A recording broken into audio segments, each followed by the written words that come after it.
আলেমদের স্টেজে কোনো চোরের জায়গা হতে পারে না। আর কেউ যদি এই কথা বলে যে আমার কোনো গুনাহ নাই, ও তো সবচেয়ে বড় চোর। আমার মুশকিল হয় কি, আমি আপনারা যখন মোনাজাত করেন আমি কিন্তু আমিন বলতে পারি না। আমি কিন্তু কোন আলেমের মোনাজাতে আমিন বলি না। আল্লাহর রহমতে আমি পাপী নই। আল্লাহ আমাকে দিয়ে এখনো পাপ করায় নাই। ক্ষমা চাই অপরাধী। এখানে আমরা যারা আছি, আপনারা বলেন তো, আমাদের এখানে একজন কি কেউ বলতে পারবে যে আমি আমার এই জিন্দেগিতে কোনোদিন কোনো প্রকার গুনাহ করি নাই? এই কথা আপনারা বলতে পারবেন? কেউ পারবে? কিন্তু আপনাদেরই এই এলাকার একজন বহুত বড় বুজুর্গ আছে, বুঝে গেছেন আপনারা? এই বুজুর্গ বলে এভাবে, আমি গুনাহ করি নাই। এ আপনাদের এলাকার এমন বড় বুজুর্গ আছে বলেই তো আপনারা বরকতে আছেন এখনো। এই লোকটা নাফরমান হওয়ার জন্য এতটুকুন মন্তব্য যথেষ্ট, আর বেশি কিছু দরকার নাই। আগের আমল আর এখন আমল পার্থক্য আছে না?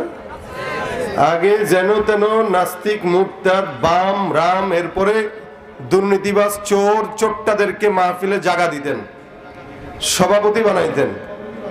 ইনশাআল্লাহ যদি বুঝমান হয়ে থাকেন, যদি দেমাগে কিছু থেকে থাকে, সামনের আগামী বাংলাদেশে কোনো প্রকার দুর্নীতিবাজ, চোরদেরকে স্টেজে জায়গা দিবেন না। এটা আল্লাহওয়ালাদের জায়গা, এটা আল্লাহওয়ালাদের মজলিস, আলেমদের মজলিস। আলেমদের স্টেজে কোনো চোরের জায়গা হতে পারে না। আর কেউ যদি এই কথা বলে যে আমার কোনো গুনাহ নাই, ও তো সবচেয়ে বড় চোর। যেখানে যত বড় বুজুর্গানে দিন না থাকুক, যেখানে আমিরুল মুমিনিন হযরত ওমরের মতো লোক বলতেন যে আমার নাম কি মুমিনের খাতায় না মুনাফিকের খাতায়, এটা নিয়ে আমার পেরেশানি। হযরত ওমর এই কথা বলতেন, যার ব্যাপারে নবী করিম সাল্লাল্লাহু আলাইহি ওয়াসাল্লাম হাদিস বর্ণনা করেছেন যে আমার পরে কোন নবী যদি আল্লাহ দুনিয়াতে পাঠাতো, আমার পরের নবী হতো ওমর। সুবহানাল্লাহ। দাম কি বেশি না কম ওমরের? এই ওমর রাদিয়াল্লাহু তাআলা বলতেছেন আমার নামটা কি মুমিনের খাতায় না মুনাফিকের খাতায়? আমি কি ইমানদারের খাতায় নাকি গুনাহগারের খাতায়? ওমরের মতো। আর কোথাকার কোন নাস্তিক, মুরতাদ, শয়তান এসে বলতেছে আমার গুনাহ নাই। এ কারণে আমি আমিনও কই না, এ কারণে আমি আল্লাহর কাছে ক্ষমাও চাই না। আরে শয়তানও তো পর্যন্ত এরকম শয়তান হয় নাই। শয়তান এদেরকে দেখলে হাসে আর বলে আমি কি শয়তান, আমারে না পাঠায় তারে পাঠাইলে ভালো ছিল। শয়তান থাকা লাগে আর এগুলো থাকলে কি বলেন? এই দেশে এরকম দু চারটা থাকলে শয়তান লাগে? আমিরুল মুমিনিন পেরেশানিতে আছেন, আমার নামটা কি মুমিনের খাতায় নাকি গুনাহগারের খাতায়? যেখানে আব্দু জাহানের খলিফা, যে খলিফাতুল মুসলিমিন নবী হওয়ার মতো যোগ্যতা রাখে, সেই খলিফা বলতেছে আমার নাম কি মুমিন নাকি বেঈমানের খাতায় আমি নিজেও জানি না। যদি জান্নাতে দেয় তো আমাকেই দিবে, আর যদি জাহান্নামে যাওয়া লাগে তো আমি সবার আগে যাব। ওমরের কথা। রাসূলের একজন সাহাবী ছিলেন, নাম যার হযরত হুযায়ফা ইবনুল ইয়ামান রাদিয়াল্লাহু তাআলা আনহু। হুযায়ফা ইবনুল ইয়ামান রাদিয়াল্লাহু তাআলা আনহু অনেক বড় একজন সাহাবী। যেই সাহাবীটার কাছে পয়গম্বর সাল্লাল্লাহু আলাইহি ওয়াসাল্লাম সুন্দর করে মুনাফিকের লিস্ট দিয়ে দিয়েছিলেন। কথা কি বোঝা যায়? আমিরুল মুমিনিন এটা জানতেন, হুযায়ফার কাছে লিস্টে আছে মুনাফিক কে, মুমিন কে। হযরত ওমর একদিন যায় ডাক দিয়া বলেন, হুযায়ফা তোমার কাছে পয়গম্বর লিস্ট দিয়েছেন, মুনাফিকের লিস্ট আর ইমানদারের লিস্ট আছে। আমি ওমর আমিরুল মুমিনিন বলতেছি, দয়া করে তুমি আমাকে আমার লিস্টটা দেখায় দাও, আমার নামটা কি মুনাফিকের খাতায় আছে নাকি না এটা দেখতে চাই।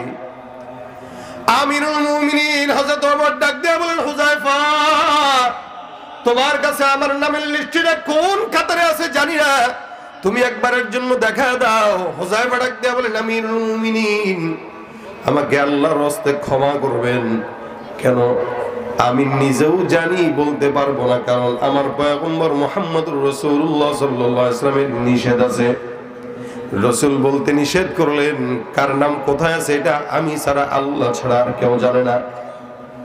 মদিনার মক্কার ভিতরে কারা কারা মুনাফিক লিস্টের ভিতরে লেখা। আমিরুল মুমিনের ঘুম হয় না, টেনশন। আমার নামটা যদি মুনাফিকের খাতায় থাকে তাহলে তো জাহান্নাম ছাড়া কোনো উপায় নাই। আমার নামটা যদি ইমানদারের খাতায় থাকে তাহলে তো আল্লাহর কাছে রহমতের আশা করা যায়। ঘরের মধ্যে প্রবেশ করার পর একদিন, 2 দিন, 3 দিন রাত হয়ে গেল, ওমরের ঘুম হয় না। আমিরুল মুমিনিন চিন্তা করলেন, যদি নামটা আমার মুনাফিকের খাতায় হয় আমি কেমনে মুনাফিকের খাতা থেকে নামটা কাটানো যাবে সেই চিন্তা করা দরকার। এ মুসলমান, আমাদের সমাজের মধ্যে যত মুসলমান আছেন অধিকাংশ মুসলমান কিন্তু নামে মুসলমান, কামে মুনাফিক, ঠিক কিনা? মুসলমান দাবি করে নামাজ নাই, রোজা নাই, হজ নাই, যাকাত নাই। মুসলমান দাবি করে সুদের কারবারি করে, মুসলমান দাবি করে ঘুষ খায়, মুসলমান দাবি করে কোরআন তেলাওয়াত করে না, কোরআন মানেও না। মুসলমান দাবি করে এমন কোনো অন্যায় নাই যে অন্যায়টা সে করে না। আমার আল্লাহ বলেন, ওয়া মিনান নাসি মান ইয়াকুলু আমান্না বিল্লাহি ওয়া বিল ইয়াউমিল আখিরি ওয়া মা হুম বিমুমিনিন। মানুষের মধ্যে এমন একদল থাকবে যারা নিজেরা নিজেদেরকে মুমিন দাবি করবে, ইমানদার দাবি করবে, আল্লাহওয়ালা দাবি করবে। আমার আল্লাহ ডাক দেয়া বলে, হে ইমানদার বান্দা, জেনে রাখবা, শুনে রাখবা, যারা নিজেরা নিজেদেরকে মুমিন বলে দাবি করে আমি আল্লাহ বললাম এরা মুমিন নয়, এরা মুনাফিক, এরা ভণ্ড বেঈমান। তুমি রমজান এলে রাখো না রোজা, দিনকে করো আঘাত, পয়সা কড়ির নেই তো অভাব, দাও না তো যাকাত। ইমানদারির বড়াই করো, নেই তোমার ইমান, তুমি ইমানদারির বড়াই করো, নেই তোমার ইমান। তুমি কেমন মুসলমান, তুমি কেমন মুসলমান, তুমি কেমন মুসলমান। নামাজের সাথে নাই পরিচয়, মানো না কোরআন। নামাজের সাথে নাই পরিচয়, মানো না কোরআন। তুমি কেমন, তুমি কেমন মুসলমান। তুমি নবীর উম্মত দাবি করো, সুন্নাহ মানো না, নবীর অপমানে তোমার হৃদয় কাঁদে না। নবীর উম্মত দাবি করো, সুন্নাহ মানো না, নবীর অপমানে তোমার হৃদয় কাঁদে না। তুমি বিজাতীয় সংস্কৃতিতে সপেছো পরাণ, তুমি বিজাতীয় সংস্কৃতিতে সপেছো পরাণ। তুমি কেমন মুসলমান, তুমি কেমন মুসলমান, ঠিক কিনা? সুদের টাকায় প্রাসাদে গড়ো, ঘুষ ছাড়ো না, দিন দুঃখী না খেয়ে মরে খবর রাখো না। তুমি সুদের টাকায় প্রাসাদে গড়ো, ঘুষ ছাড়ো না, দিন দুঃখী না খেয়ে মরে খবর রাখো না। তুমি ঘুষ খেয়ে বিচার করো সাজিয়া প্রধান, তুমি ঘুষ খেয়ে বিচার করো সাজিয়া প্রধান। তুমি কেমন মুসলমান, তুমি কেমন মুসলমান। নামাজের সাথে নাই পরিচয়, মানো না কোরআন। তুমি কেমন মুসলমান, তুমি কেমন মুসলমান। দাবির নাম মুসলমান নাকি মানার নাম? এই জন্য আমার আল্লাহ পাক বান্দাকে শিখাই দিয়েছেন, যারা ইমানদার তারা বলে সামি'না ওয়া আতা'না, যারা বেঈমান তারা বলে সামি'না ওয়া আসাইনা।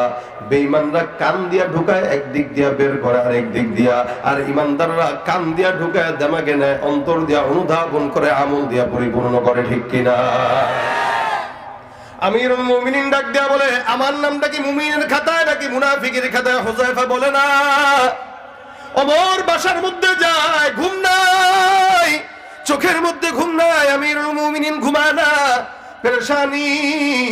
আমার নামটা যদি মুনাফিকের খাতায় হয়, জাহান্নাম ছাড়া আমার কোনো দ্বিতীয় রাস্তা নেই। 3 দিন পরে আমিরুল মুমিনিন হুযায়ফার ঘরের মধ্যে যায়, দরজায় টোকা দেয়। হুযায়ফা কে? বলে আমি আমিরুল মুমিনিন ওমর। হুযায়ফা ডাক দেয়া কয়, আমিরুল মুমিনিন, আপনি আমার দরজার সামনে না এসে আমাকে খবর দিলেই তো আমি আপনার সামনে চলে যেতাম।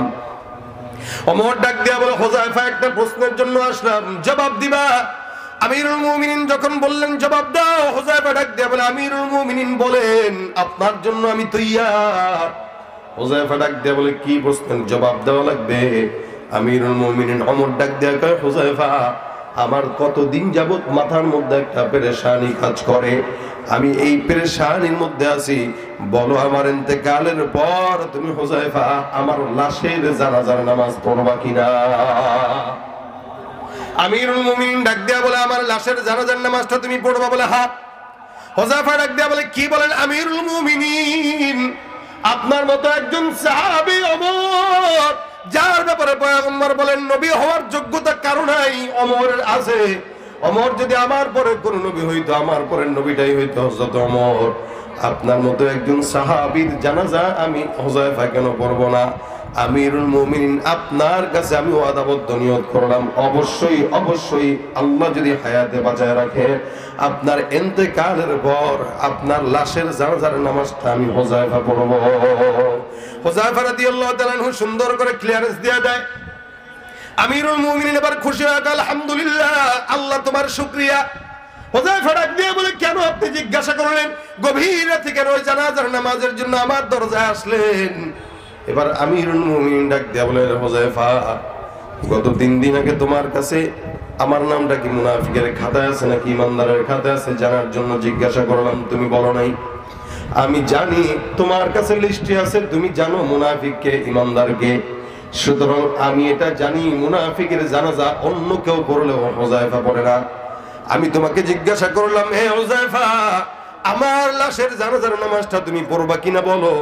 নিঃসন্দেহ তুমি আমার কাছে ওয়াদাবদ্ধ, তুমি আমার জানাজার নামাজ পড়বা। তুমি নিজের জবানে স্বীকারোক্তি দিলা, তার মানে আমার বোঝা হয়ে গেল আমি ওমরের নামটা আল্লাহর রহমতে মুনাফিকের খাতায় নয়, ইমানদারের খাতায়। আমিরুল মুমিনিন সুন্দর করে কথাও বের করে নিলেন, প্রশ্নের মাধ্যমে নিজের ইচ্ছাও জেনে নিলেন, মুনাফিক নাকি ইমানদার এটাও বুঝে নিলেন। এ মুসলমান, যেখানে আমিরুল মুমিনিন ওমরের মতো একজন লোক পেরেশানিতে আছে, সেখানে আমাদের দেশে ঘুষখোর, সুদখোর, নাস্তিক, মুরতাদরা যদি কয় আমার কোনো গুনাহ নাই, বুঝতে হবে গুনাহগার হওয়ার জন্য, নাস্তিক বেঈমান হওয়ার জন্য এতটুকুন কথার বাইরে কোনো কথা দরকার নাই। আমার আল্লাহ পাক প্রত্যেকটা নবীদেরকে নিষ্পাপ বানাইছেন, কোনো সন্দেহ আছে? নবীরা মাসুম, সাহাবীরা আল্লাহ পাকের রহমতে মাসুম। আমার আল্লাহ পাক রব্বুল আলামিন বলেন, রাদিয়াল্লাহু আনহুম ওয়া রাদওয়ান, আল্লাহ তাআলার উপর সন্তুষ্ট, তারাও আল্লাহ পাকের উপর সন্তুষ্ট। এরপরে তাবেঈদের জামানা, আমার নবী বলেন কোন ইমানদার বান্দা যারা আমাকে দেখেছে অথবা আমাকে দেখেছে তাদেরকে দেখেছে, আল্লাহর নবী বলেন ওই তাবেঈদেরকেও আমার আল্লাহ পাক রব্বুল আলামিন নিজের দয়ায় maaf করে দিবেন। সুবহানাল্লাহ। নবীরাও নিষ্পাপ, সাহাবীরাও maaf পেয়ে গেছেন, তাবেঈদেরকেও maaf করে দেওয়া হবে।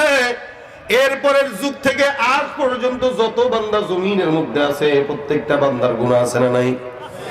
যত বড় পীর তত বড় গুনাহ, যত বড় বুজুর্গ তত বেশি শয়তান ধরে। মনে রাখবেন, ঘরের মধ্যে আপনার সম্পদ আছে, টাকা আছে, আপনার ঘরে টাকা যখন থাকবে, চোর যখন জানবে তখন সেই ঘরের মধ্যেই ঢুকবে, ঠিক কিনা? এই জন্য ইমানদারকে শয়তান বেশি ওয়াসওয়াসা দেয়, ইমানদারের পিছনে শয়তান বেশি ছোটে। কেন জানেন? বলে ইমানদারের দেহের মধ্যে ইমানের সম্পদ থাকার কারণে শয়তান চুরি করার জন্য তার আশেপাশে ঘুর ঘুর করে। আর যার বডিতে ইমানও নাই, নামাজ নাই, রোজা নাই, শয়তানকে ওর কাছে যায় লাভ কি? ও আমার ওস্তাদ। এজন্য দেখবেন মাদ্রাসার ছেলেরা একটু দুষ্ট হয়, প্রত্যেক নিয়ত তারা কোরআনের সঙ্গে সম্পর্ক থাকে, তো শয়তান চেষ্টা করে কোনো না কোনো ভাবে এটা ধোঁকা দেওয়া যায়।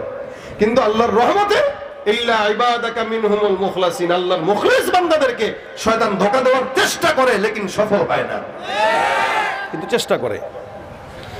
এ ভাইরা আমার, নবীদের জামানা, সাহাবীদের জামানা, তাবেঈদের জামানা পর্যন্ত ঠিক আছে, এরপরের জামানাগুলো সব ফিতনার জামানা। জামানা যত সামনের দিকে আগাবে ফিতনা তত বাড়বে। বলেন তো আজকের সময়টা 20 বছর আগের সময়টা এক? আজকের সময় 2024 সালের ফিতনা 2000 সালের ফিতনা এক নাকি? বলে না? অবশ্যই অবশ্যই 2024 সালের ফিতনা অনেক অনেক বেশি। আজ থেকে যারা অতীতে জন্মগ্রহণ করেছে, আমার আল্লাহ বলেন আমাদের দেশে অনেক ভাইরা আছে যারা আমাদের আকাবির বুজুর্গানে দিনদেরকে গালি দেয়, সাহাবীদেরকেও গালি দেয়, আল্লাহ ওয়ালাদেরকেও গালি দেয়। এরা কয় এই আকাবিররা আল্লাহওয়ালারা ইসলাম নাকি বুঝে নাই, মনে রাখবেন তারা ইসলাম কম বুঝলেও তারা মানুষ ছিল, জান্নাত বুঝছে। আর বর্তমান সময়ে শিক্ষা যত বাড়তেছে মানুষ তত জানোয়ারের পরিণত হয়ে যাচ্ছে, অমানুষ হচ্ছে দিন দিন। এই জন্য আমার আল্লাহ ডাক দেয়া বলেন ওয়াস-সাবিকুন আস-সাবিকুন উলাইকাল মুকাররাবুন ফি জান্নাতিন নাঈম সুল্লাতুম মিনাল আউওয়ালিন ওয়া কলিলুম মিনাল আখিরিন। আমার পয়গম্বর আল্লাহ পাক রব্বুল আলামিন ডাকেন, আমার পয়গম্বর বলেন খায়রু উম্মতি করনি সুম্মাল্লাযীনা ইয়ালুনাহুম সুম্মাল্লাযীনা ইয়ালুনাহুম। খুব বুঝবেন, আমার আল্লাহ পাক ডাক দিয়া কয় বান্দা যারা সাবিকিন হয়ে গেছে এই সমস্ত ইমানদারকে আমি আল্লাহ পাক দামি বানাইলাম যে যত বেশি অতীতে সে তত আল্লাহর জান্নাতের নিকটে, যেই জামানার যত বেশি রাসূলের থেকে নিকটে। বুঝবেন নবী করিম সাল্লাল্লাহু আলাইহি ওয়াসাল্লাম বিদায় হয়েছেন 1450 বছর, 1446 হিজরি চলে, 1500 বছর হয়ে গেল আল্লাহর পয়গম্বর বিদায় হয়ে গেছে। আজ থেকে 30 বছর আগে যে সন্তানটা জন্মগ্রহণ করেছে, আমার চাইতে 30 বছর আগের সন্তানটা আল্লাহর নিকটবর্তী, জান্নাতের নিকটবর্তী, রাসূলের নিকটবর্তী। কারণ সে 30 বছর আগে হলেও পয়গম্বরের নিকটে, এমনকি আজকের সন্তানটাও আগামীকালের সন্তান থেকে একদিন হলেও আল্লাহর নবীর নিকটে। সুতরাং পূর্ববর্তীদেরকে গালি না দিয়া তাদের মতো হওয়ার চেষ্টা করেন। আপনি আপনার বাবার দিকে তাকান, মায়ের দিকে তাকান। ভাই এই এলাকার কথাও যদি বলি, এখনকার হালত তো ভিন্ন। 20 বছর আগেও বলেন তো আমাদের দেশের যে সমস্ত মহিলারা ছিল রাস্তা দিয়ে হেঁটে হেঁটে যাইতো, 60 বছরের মুরব্বী, 70 বছরের মুরব্বী, রাস্তায় যদি কোনো বেগানা পুরুষ দেখতো পুকুর পাড়ে যে নামতো। রাস্তায় কোনো বেগানা পুরুষ দেখলে এই পর্যন্ত ওড়না টেনে দিত, শাড়ির আঁচলটা এই পর্যন্ত টেনে দিয়ে ওই গাছের আড়ালে, বিল্ডিং এর আড়ালে, টিনের চালের আড়ালে লুকাইতো। আর বর্তমান সময়ে নারীরা পুরুষদেরকে দেখার সাথে সাথে লুকাবে তো দূরের কথা, ওড়না বুকে থাকলেও সেটা সরায় দেয়। এটাই বাস্তব। তার মানে আমার মা খালারাই ভালো, সামনে যারা আসতেছে এরা যতদিন যাচ্ছে ততই উগ্র হচ্ছে, ঠিক কিনা? নারীদের হালত তো এখন এরকম, মাআযাল্লাহ, আল্লাহ মাফ করুক, বেশিরভাগ মানুষই তো ভালো, কম মানুষই খারাপ। কিন্তু বর্তমান সময়ে বেশিরভাগ মানুষই খারাপ, কম মানুষই ভালো। যার কারণে মা বোনরাও দিন যত যাচ্ছে উগ্র হচ্ছে। বাজারে যাবেন নারী, মার্কেটে যাবেন নারী, সংসদের মধ্যেও নারী, সব জায়গায় নারী। আর পুরুষরা সব ঘর জামাই হয়ে বসে আছে শ্বশুর বাড়ি। কি নারী বেশি না? ফিতনা বাড়তেছে না কমতেছে? নিজে কিনে দিবেন, কাপড় পছন্দ হবে না, তার নিজের যাওয়া লাগে। আর মাশাআল্লাহ দিলে কাপড়ওয়ালা দোকানদারও হইছে, খালি গিয়েছে ভাবি আসসালামু আলাইকুম ভাবি বসে, এই চা দে ভাবি রে। আপনি গেলে 5 টাকার জিনিস 15 টাকা, ভাবি গেলে 5 টাকার জিনিস 2.5 টাকা। কি বলেন? দেখেন ফিতনা এভাবেই হয়। আমাদের মা খালারা উঠানের মধ্যেও কোনোদিন শাড়িও নাড়তে দিত না, না জানি আবার কোনো পরপুরুষ দেখে ফেলে এই ভয়। জামাও নাড়তো না, ছায়াও নাড়তো না, কোনো পরপুরুষ দেখে ফেললে গুনাহ হবে। হে মুসলমান নবীর উম্মত, আমি আমার মা বাবার কথা যদি বলি, আপনার মা বাবা দাদার কথা বলেন। আমাদের মা বাবা দাদারা, খালারা, ফুফুরা, চাচিরা প্রত্যেকদিন সকালবেলা সূরা ইয়াসিন তেলাওয়াত না করে ঘরের কোনো কাজে হাত দিত না। কথা কয় না এরা? না না, আপনাদের মা খালারা করে না এটা নাকি? করছে বলে তো নামাজ শিখছেন মিয়া। আপনি যতটুকু শিখছেন আপনার মা বাবার অবদানে শিখছেন। আপনি যতটুকু করবেন ততটুকুই আপনার সন্তান শিখবে, এটা মাথায় রাখেন। আপনার বাবা মা যদি আপনাকে তাহাজ্জুদ শিখায়, আপনি তাহাজ্জুদ পড়েন না কিন্তু ফজরটা পড়েন, আর আপনি ফজর পড়বেন, আপনার ছেলে ফজরই পড়বে না, জোহর পড়বে। এই জন্য ভাইরা আমার, আমরা আমাদের সময় দেখতাম আজ থেকে 35-40 বছর আগের মা বোনেরা, 30 বছর আগের মা বোনেরা সকালবেলা সূরা ইয়াসিন তেলাওয়াত না করে কোন ঘরের কাজের মধ্যে হাত দিত না। আবার বিকেল বেলা সুন্দর করে সূরা ওয়াকিয়া তেলাওয়াত না করে কোনোদিন কাজের মধ্যে হাত দিত না। রাত্রিবেলা সূরা মুলক তেলাওয়াত না করে ঘুমের মধ্যে যেত না। আমাদের মা বাবারা তেলাওয়াত করতো 3 বেলা 4 বেলা। আর বর্তমান সময়ে ঘরের মধ্যে টিভি মুছার জায়গা আছে, টিভি রাখার জায়গা আছে, কোরআনটা ধুলায় দূষিত হয়, তেলাওয়াত করার কেউ নাই। শুধু তাই না, আমি আমার নিজের কথাও যখন বলি আমি এভাবেই বলি।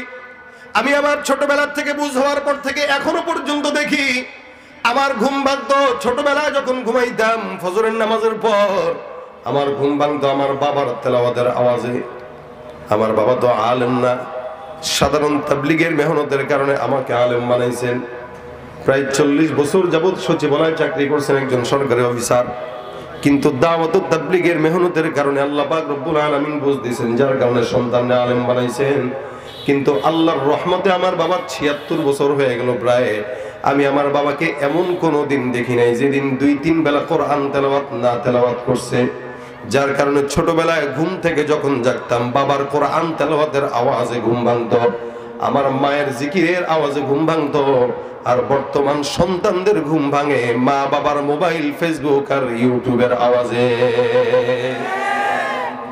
এ ভাইরা আমার, জমিনের মধ্যে মানুষ যত সামনের দিকে আগবে ততই গুনাহগার।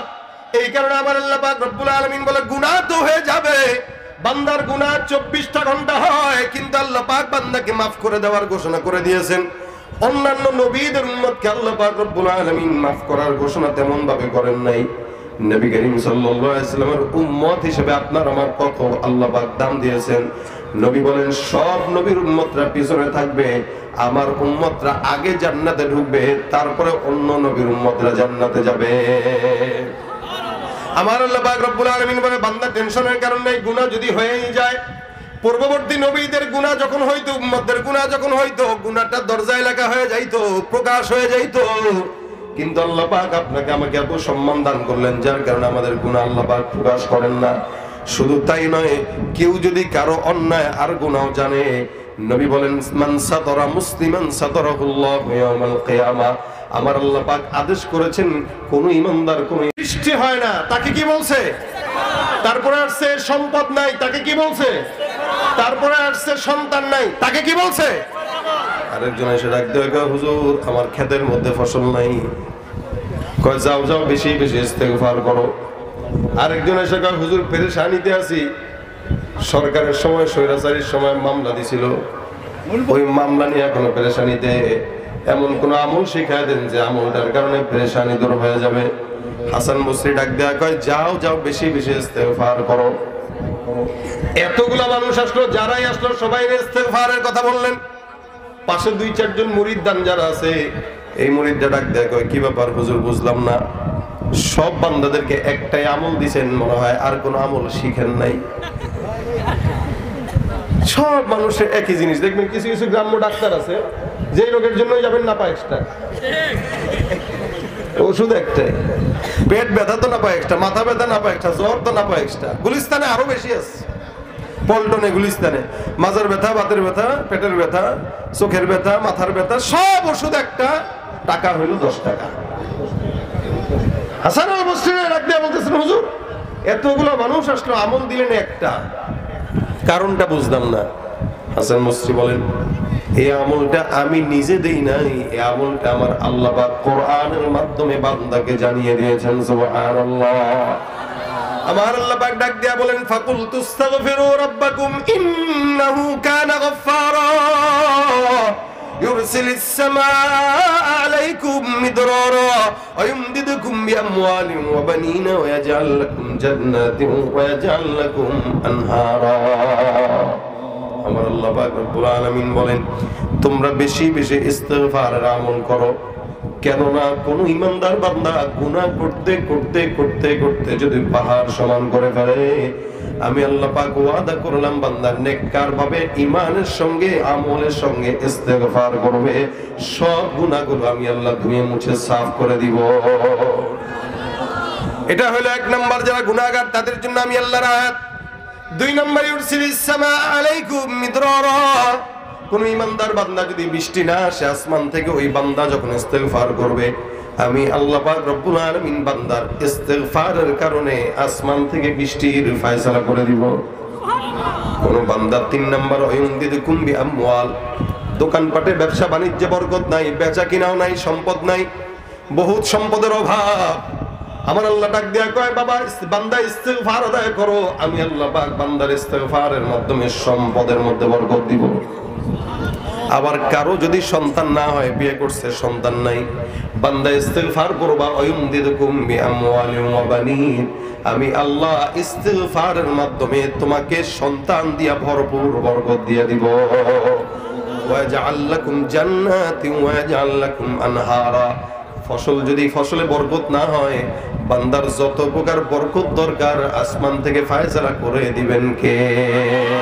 তুমি পারো করতে মোচন অভাব দুঃখী লোকে, তুমি পরম মুক্তিদাতা মালিকে জগতে, তোমার কাছে চাই যে পানা, তোমার কাছে চাই যে পানা, আমরা প্রতিদিন তোমার দয়ায় পূর্ণ আমার সারা নিশিদিন।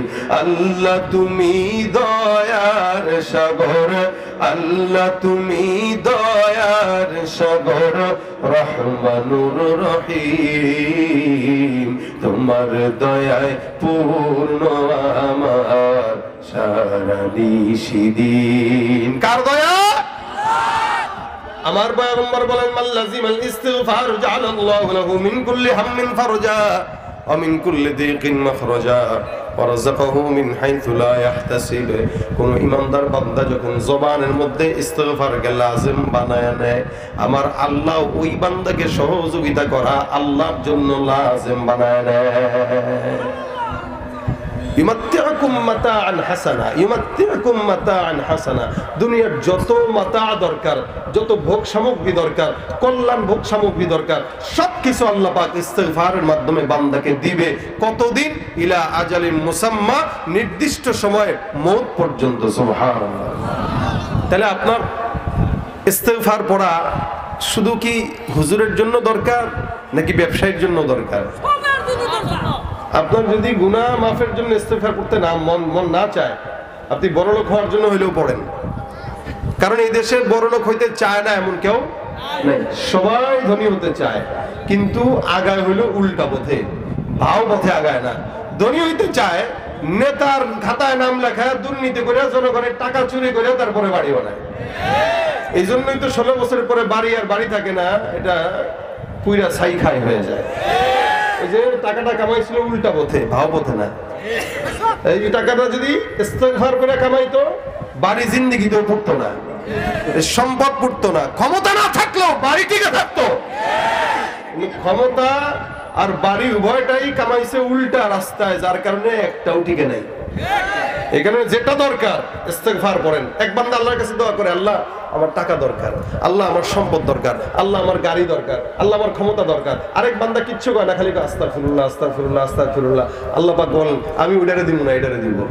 সুবহানাল্লাহ। কয় না যে আল্লাহর কাছে কয় আল্লাহ আমার সম্পদ দরকার, সম্পদ দরকার, আরেকজনকে আস্তাগফিরুল্লাহ আস্তাগফিরুল্লাহ। আল্লাহ কয় সম্পদ দরকার যে বলে, তার আগে যে ইস্তিগফার বললো তাকে দান করে দিব।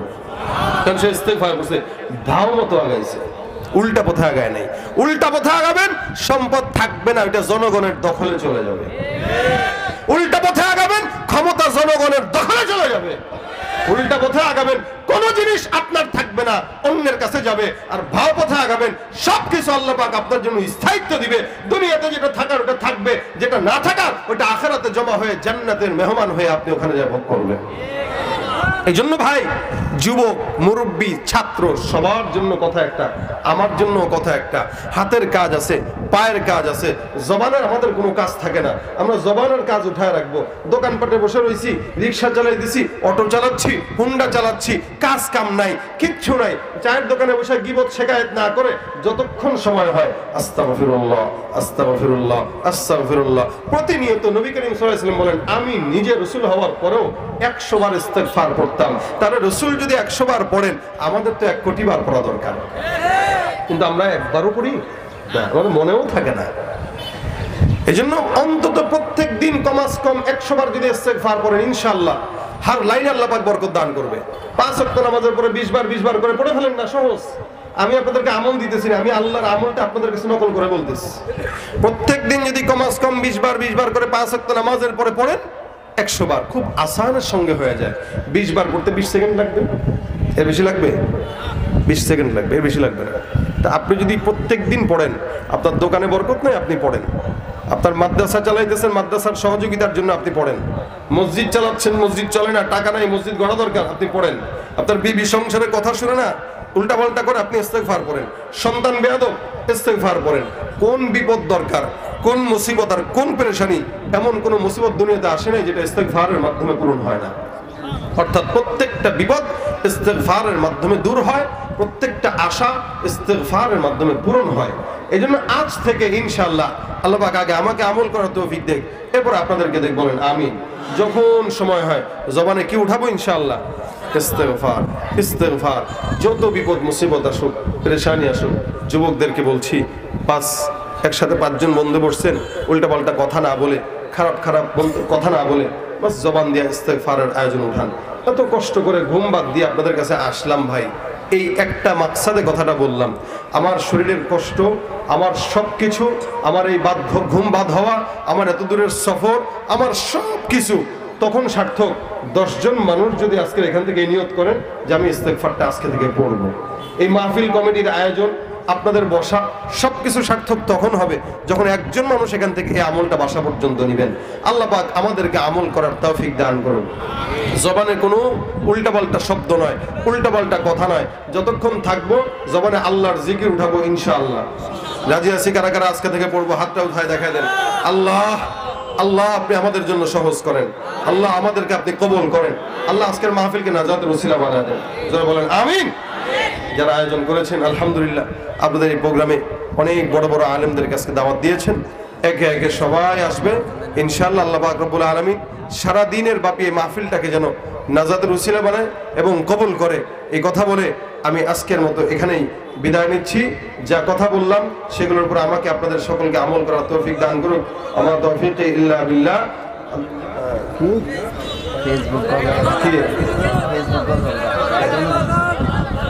শুনেন, আমি কথা বলছি কিন্তু আমলের একটা কথা, আর আপনারা আমার নিয়ে যেতেছেন অন্য রাস্তায়। এটা বয়ানের ময়দান, এটা গজলের ময়দান না। আমি গজল গাই ঠিকই, কিন্তু আমি গজলের পাশে আমার বড় পরিচয়, আমি একজন আলেম, আমি একজন মুআল্লিম। এটা আমার বড় পরিচয়, আমি একজন তালিব ইলম। সুতরাং এমন ময়দানে এমন কোনো গজলের রিকোয়েস্ট করবেন না যেটা আমার সাথে যায় না।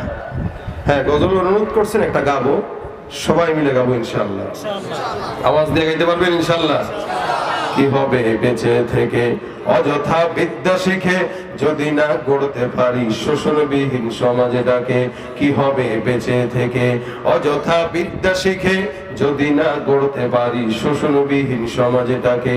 কি হবে ছাত্র সেজে চুমু খেয়ে সনদখানা যদি হয় বিদ্যালয়টা পতি তাদের আড্ডাখানা?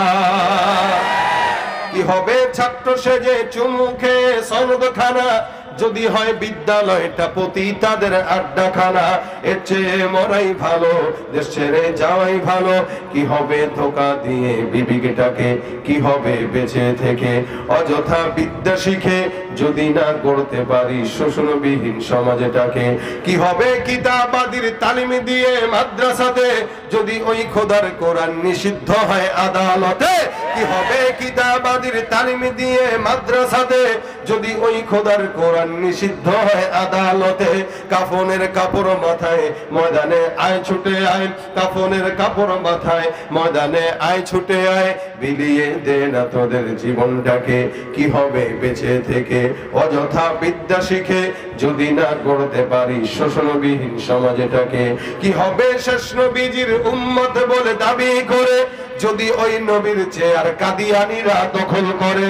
কি হবে শেষ নবীজির উম্মত বলে দাবি করে যদি ওই নবীর চেয়ার কাদিয়ানীরা দখল করে? নবীজির জন্য যদি রক্তের বহে নদী, নবীজির জন্য যদি রক্তের বহে নদী, তবুও হটবো না এই দাবি থেকে।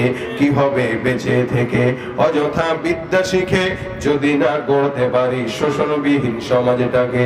কি হবে বেঁচে থেকে, কি হবে বেঁচে থেকে, কি হবে বেঁচে থেকে? আসসালামু আলাইকুম ওয়া রাহমাতুল্লাহি ওয়া বারাকাতুহু।